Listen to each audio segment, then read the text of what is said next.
नमस्कार। आज हम पढ़ेंगे 10वीं एनसीईआरटी पाठ 1 का पाठ्यगत संपूर्ण प्रश्न उत्तर भाग 2। अब अभ्यास के प्रश्न पढ़ेंगे। अभ्यास में पहला प्रश्न है, नीचे दी गई अभिक्रिया के संबंध में कौन सा कथन असत्य है। अभिक्रिया है 2PbO प्लस C, उत्पाद है 2Pb प्लस CO2। सीसा अपचयित हो रहा है, B कार्बन डाइऑक्साइड अपचयित हो रही है, C कार्बन उपचयित हो रहा है, D लेड ऑक्साइड अपचयित हो रहा है। इसका जो सही उत्तर है वह है पहला। इसमें सीसा अपचयित हो रहा है और कार्बन डाइऑक्साइड जो है वह समीकरण में उपचयित हो रही है। अभ्यास का दूसरा प्रश्न है, Fe2O3 प्लस 2Al उत्पाद है Al2O3 प्लस 2Fe। ऊपर दी गई अभिक्रिया किस प्रकार की अभिक्रिया है। A संयोजन अभिक्रिया, B द्विविस्थापन अभिक्रिया, C वियोजन अभिक्रिया और D विस्थापन अभिक्रिया। इसका जो सही उत्तर है वह है D विस्थापन अभिक्रिया।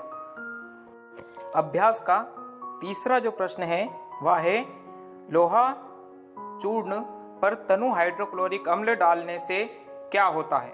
सही उत्तर पर निशान लगाइए।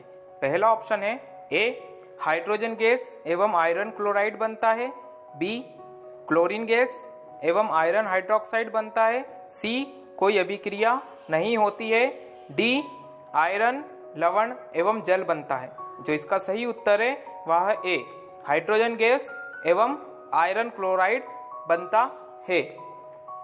अभ्यास का चौथा प्रश्न है, संतुलित रासायनिक समीकरण क्या है। रासायनिक समीकरण को संतुलित करना क्यों आवश्यक है। इसका उत्तर है, संतुलित रासायनिक समीकरण जिस रासायनिक समीकरण में अभिकारकों एवं उत्पादों के कुल द्रव्यमान समान हो, अर्थात अभिक्रिया के पहले एवं उसके पश्चात प्रत्येक तत्व के परमाणुओं की संख्या समान हो, तो वह समीकरण संतुलित रासायनिक समीकरण कहलाता है। द्रव्यमान संरक्षण के नियम के परिपालन के लिए रासायनिक समीकरण को संतुलित करना आवश्यक है। पांचवा प्रश्न है, निम्नलिखित कथनों को रासायनिक समीकरण के रूप में परिवर्तित कर उन्हें संतुलित कीजिए। पहला कथन है, नाइट्रोजन हाइड्रोजन गैस से संयोग करके अमोनिया बनाता है। संतुलित समीकरण है N2 प्लस 3H2 उत्पाद बना 2NH3। इसका दूसरा कथन है, हाइड्रोजन सल्फाइड गैस का वायु में दहन होने पर जल तथा सल्फर डाइऑक्साइड बनता है। इसका रासायनिक समीकरण है 2H2S प्लस 3O2 उत्पाद बना 2H2O प्लस 2SO2। इसका तीसरा कथन है, एल्यूमिनियम सल्फेट के साथ अभिक्रिया करके बेरियम क्लोराइड एल्यूमिनियम क्लोराइड तथा बेरियम सल्फेट का अवक्षेप देता है। इसका रासायनिक समीकरण है Al2SO43 प्लस 3BaCl2। इसमें उत्पाद बना 2AlCl3 प्लस 3BaSO4। अगला कथन है, पोटेशियम धातु जल के साथ अभिक्रिया करके पोटेशियम हाइड्रोक्साइड एवं हाइड्रोजन गैस देती है। रासायनिक समीकरण है 2K प्लस 2H2O उत्पाद बनेगा 2KOH प्लस H2 गैस। प्रश्न 6 है, निम्नलिखित समीकरणों को संतुलित कीजिए। पहली समीकरण है HNO3 प्लस CaOH2 उत्पाद CaNO3 प्लस H2O। इसका सही उत्तर है 2HNO3 प्लस CaOH2 उत्पाद CaNO3 2 प्लस 2H2O। दूसरी समीकरण दे रखी थी NaOH प्लस H2SO4 उत्पाद Na2SO4 प्लस H2O। सही उत्तर है 2NaOH प्लस H2SO4 उत्पाद Na2SO4 प्लस 2H2O। तीसरी समीकरण है NaCl प्लस AgNO3 उत्पाद है AgCl प्लस NaNO3। सही उत्तर है NaCl प्लस AgNO3 उत्पाद है AgCl प्लस NaNO3। चौथी समीकरण है BaCl2 प्लस H2SO4 उत्पाद है BaSO4 प्लस HCl। सही उत्तर रहेगा BaCl2 प्लस H2SO4 उत्पाद BaSO4 प्लस 2HCl। प्रश्न 7 है निम्नलिखित अभिक्रियाओं के लिए संतुलित समीकरण लिखें। प्रश्न पहला है calcium hydroxide plus carbon dioxide बराबर कैल्शियम कार्बोनेट प्लस जल। समीकरण होगी CaOH2 प्लस CO2 बराबर में CaCO3 प्लस H2O। दूसरी जो समीकरण है जिंक प्लस सिल्वर नाइट्रेट बराबर जिंक नाइट्रेट प्लस सिल्वर। समीकरण होगी Zn प्लस 2AgNO3 उत्पाद ZnNO3 2 प्लस 2Ag। तीसरी जो समीकरण है एल्यूमिनियम प्लस कॉपर क्लोराइड बराबर में एल्यूमिनियम क्लोराइड प्लस कॉपर। सही समीकरण होगी 2Al प्लस 3CuCl2 उत्पाद बनेगा 2AlCl3 प्लस 3Cu। चौथी समीकरण दे रखी है barium chloride plus potassium sulphate बराबर में barium sulphate plus potassium chloride. इसका उत्तर होगा BaCl2 प्लस K2SO4 उत्पाद बनेगा BaSO4 प्लस 2KCl। प्रश्न 8 है निम्नलिखित अभिक्रियाओं के लिए संतुलित समीकरण लिखें और प्रत्येक के लिए अभिक्रिया के प्रकार बताइए। पहली अभिक्रिया है potassium bromide plus barium iodide बराबर में potassium iodide plus barium bromide. इसकी जो समीकरण है वह है 2KBr प्लस BaI2 बराबर में 2Ki प्लस BaBr2। यह द्विविस्थापन अभिक्रिया है। दूसरी जो अभिक्रिया है जिंक कार्बोनेट बराबर zinc oxide plus carbon dioxide. इसकी जो समीकरण होगी ZnCO3 बराबर में ZnO प्लस CO2। यह वियोजन अभिक्रिया है। अगली अभिक्रिया है हाइड्रोजन प्लस क्लोरीन बराबर हाइड्रोजन क्लोराइड। उत्तर होगा इसका H2 प्लस Cl2 बराबर 2HCl। यह एक संयोजन अभिक्रिया है। अगली अभिक्रिया है मैग्नीशियम प्लस हाइड्रोक्लोरिक एसिड बराबर में मैग्नीशियम क्लोराइड प्लस हाइड्रोजन।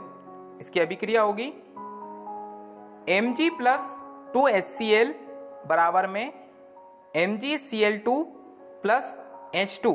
यह विस्थापन अभिक्रिया है। प्रश्न 9 ऊष्माक्षेपी एवं ऊष्माशोषी अभिक्रिया का क्या अर्थ है? उदाहरण दीजिए। ऊष्माक्षेपी अभिक्रिया जिस अभिक्रिया में ऊष्मा निकलती है उसे ऊष्माक्षेपी अभिक्रिया कहते हैं। इस अभिक्रिया का उदाहरण नीचे दिया गया है। जब प्राकृतिक गैस का दहन हवा में होता है तो कार्बन डाइऑक्साइड और जल का निर्माण होता है। इस अभिक्रिया में भारी मात्रा में ऊष्मा निकलती है।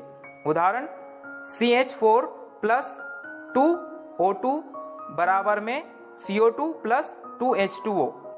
ऊष्मा शोषी अभिक्रिया जिस अभिक्रिया में ऊष्मा का शोषण होता है उसे ऊष्मा शोषी अभिक्रिया कहते हैं।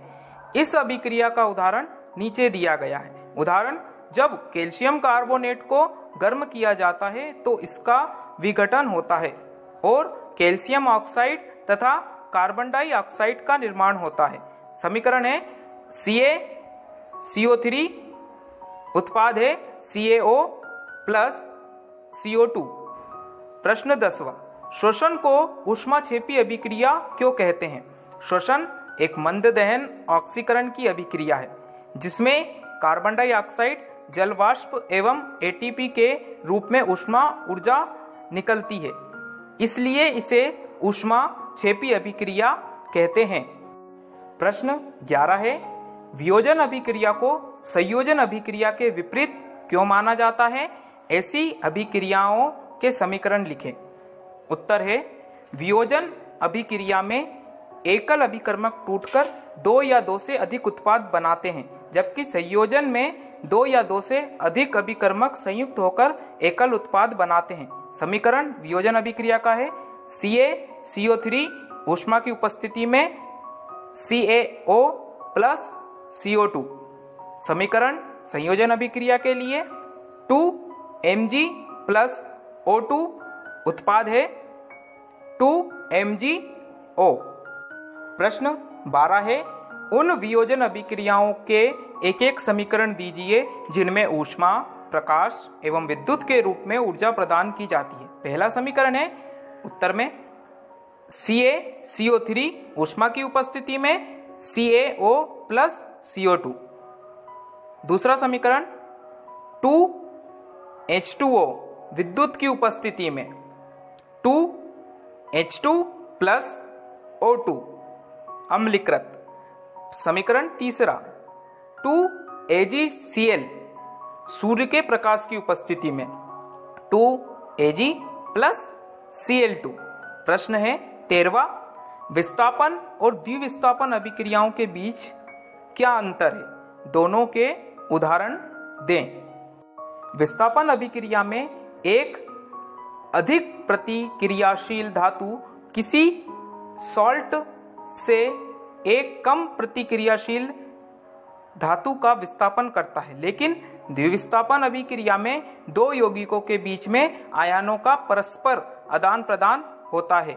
नीचे दी गई अभिक्रिया एक विस्थापन अभिक्रिया है। यहाँ पर कॉपर सल्फेट से आयरन द्वारा कॉपर का विस्थापन हो रहा है। CuSO4 प्लस Fe बराबर में FeSO4 प्लस Cu।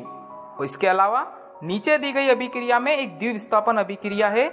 यहाँ पर कॉपर सल्फेट और क्लोराइड आयन का आदान प्रदान हो रहा है। Na2SO4 प्लस BaCl2 बराबर में BaSO4 प्लस 2NaCl। प्रश्न 14वां है, सिल्वर के शोधन में सिल्वर नाइट्रेट के विलयन से सिल्वर प्राप्त करने के लिए कॉपर धातु द्वारा विस्थापित किया जाता है। इस प्रक्रिया के लिए अभिक्रिया लिखिए। अभिक्रिया है 2AgNO3 प्लस Cu बराबर में बना CuNO3 2 प्लस 2Ag। प्रश्न 15वां है, अवक्षेपण से क्या समझते हैं? उदाहरण सहित समझाइए।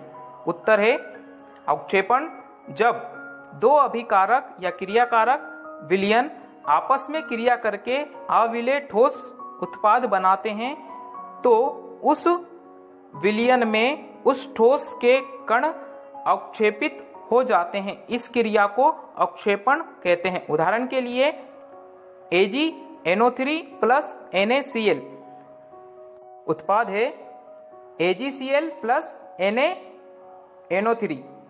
प्रश्न 16, ऑक्सीजन के योग या ह्रास के आधार पर निम्नलिखित पदों की व्याख्या कीजिए और प्रत्येक के लिए 2 उदाहरण दीजिए। पहला उपचयन, दूसरा अपचयन। उपचयन की परिभाषा है, जब किसी पदार्थ से ऑक्सीजन का संयोग होता है तो उस पदार्थ का उपचयन होता है, अर्थात किसी पदार्थ या तत्व या यौगिक एवं ऑक्सीजन के योग की क्रिया को उपचयन कहलाती है। उदाहरण 2Cu प्लस O2, ऊष्मा की उपस्थिति में 2CuO। दूसरा उदाहरण है C प्लस O2 बराबर में कार्बन डाइऑक्साइड यानी कि CO2। उपयुक्त उदाहरणों में Cu और C का उपचयन हो रहा है। अपचयन, जब किसी पदार्थ ऑक्साइड से ऑक्सीजन का ह्रास होता है तब उस पदार्थ का अपचयन होता है और यह O2 ह्रास की अभिक्रिया अपचयन कहलाती है। उदाहरण है इसका CuO प्लस H2, ऊष्मा की उपस्थिति में Cu प्लस H2O। दूसरा उदाहरण है ZnO प्लस C, इसका उत्पाद बनेगा Zn प्लस Cu। उपयुक्त उदाहरणों में CuO एवं ZnO का अपचयन हो रहा है। प्रश्न 17वां, एक भूरे रंग का चमकदार तत्व X को वायु की उपस्थिति में गर्म करने पर वह काले रंग का हो जाता है। इस तत्व X एवं उस काले रंग के यौगिक का नाम बताइए। उत्तर, तत्व X का नाम है कॉपर यानी कि Cu और काले रंग के यौगिक का नाम है कॉपर ऑक्साइड CuO। प्रश्न 18वां, लोहे की वस्तुओं को हम पेंट क्यों करते हैं? उत्तर है, लोहे की वस्तुओं को संक्षारण या जंग से बचाने के लिए हम उनको पेंट करते हैं जिससे वे नमी के संपर्क में ना आए। प्रश्न 19, लोहे एवं वसा युक्त पदार्थों को नाइट्रोजन से प्रभावित क्यों किया जाता है? उत्तर है, तेल एवं वसा युक्त खाद्य सामग्री वायु या ऑक्सीजन के संपर्क में अधिक समय तक रहने पर उपचयित होकर अपना स्वाद एवं गंध बदलकर विक्रंदी हो जाते हैं, इसलिए उन्हें नाइट्रोजन जैसे कम सक्रिय गैसों में प्रवाहित किया जाता है। प्रश्न 20, निम्नलिखित पदों का वर्णन कीजिए तथा प्रत्येक का एक एक उदाहरण दीजिए। पहला है संक्षारण, दूसरा विकृतगंधिता। संक्षारण, जब लोहे या लोहे जैसे पदार्थों से बनी वस्तुएं अपने आसपास अम्ल, आर्द्रता, नमी आदि के संपर्क में आती हैं तब वे संक्षारित होती हैं। इस प्रक्रिया को संक्षारण कहते हैं। उदाहरण, लोहे पर जंग लगना अर्थात उस पर लाल भूरी परत चढ़ना। दूसरा है विकृतगंधिता, तेल या वसा युक्त खाद्य पदार्थ अपचयित होकर अपना स्वाद एवं गंध को बदल देते हैं, यह घटना विकृतगंधिता कहलाती है। उदाहरण, तेल या वसा में तले हुए खाद्य पदार्थ जैसे नमकीन, चिप्स आदि लंबे समय तक रखने पर उनका स्वाद एवं गंध अप्रिय हो जाती है। धन्यवाद। आशा है आपको यह वीडियो पसंद आया होगा। हम अगले वीडियो के साथ फिर मिलेंगे।